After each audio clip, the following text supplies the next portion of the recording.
Alexandre Coréard et Jean-Baptiste Savigny embarquent à bord du radeau. Ils racontent. Nous étions tellement serrés les uns contre les autres qu'il était impossible de faire un seul pas. Sur l'avant et l'arrière, on avait de l'eau jusqu'à la ceinture. Au moment où nous débordions de la frégate, on nous envoya du bord 25 livres de biscuits dans un sac qui tomba à la mer. Nous l'en retirâmes avec peine. Il ne formait plus qu'une patte. Les canots tentent de remorquer le radeau vers la terre. La côte encore invisible se trouve à 80 km.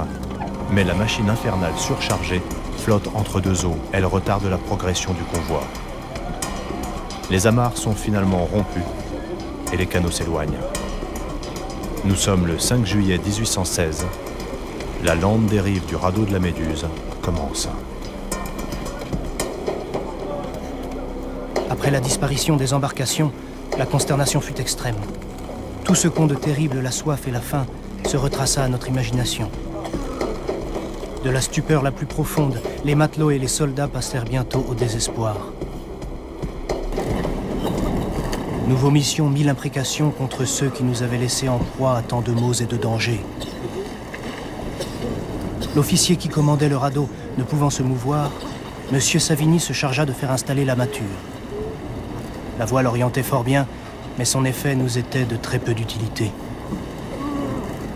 Une pensée consolante berçait encore nos imaginations. Nous présumions que les canots avaient fait route pour l'île d'Arguin et qu'après y avoir déposé une partie de son monde, il reviendrait à notre secours.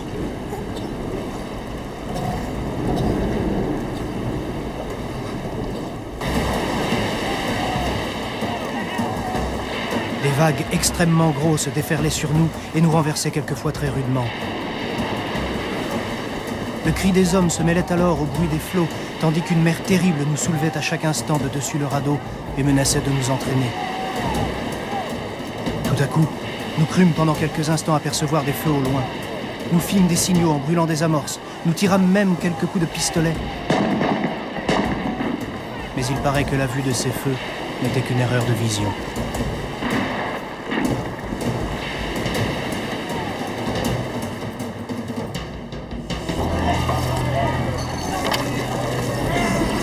Les fumées du vin ne tardèrent pas à apporter le désordre dans des cerveaux déjà affaiblis par la présence du danger et le défaut d'aliments. Ainsi excités, les hommes devenus sourds à la voix de la raison voulurent entraîner dans une perte commune leurs compagnons d'infortune. Ils manifestaient hautement l'intention de se défaire des chefs qui, disaient-ils, voulaient mettre un obstacle à leur dessein et de détruire ensuite le radeau en coupant les amarres qui en unissaient les différentes parties. Le combat devint général. Quelques-uns crièrent d'amener la voile. Une foule d'insensés se précipita à l'instant sur la drisse et les haubans et les coupèrent. Face à la révolte, les officiers réagissent sans pitié à grands coups de sabre. La machine est jonchée de cadavres. Après plusieurs assauts d'une violence inouïe, on dénombre plus de 80 disparus. Les officiers se réunissent à propos des blessés. Après un conseil présidé par le plus affreux désespoir, il fut décidé qu'on les jetterait à la mer. Ce moyen, quelque répugnant et quelque horrible qu'il nous parut à nous-mêmes, procurait aux survivants 6 jours de vin à 2 quarts par jour. Mais la décision prise, qui osera l'exécuter?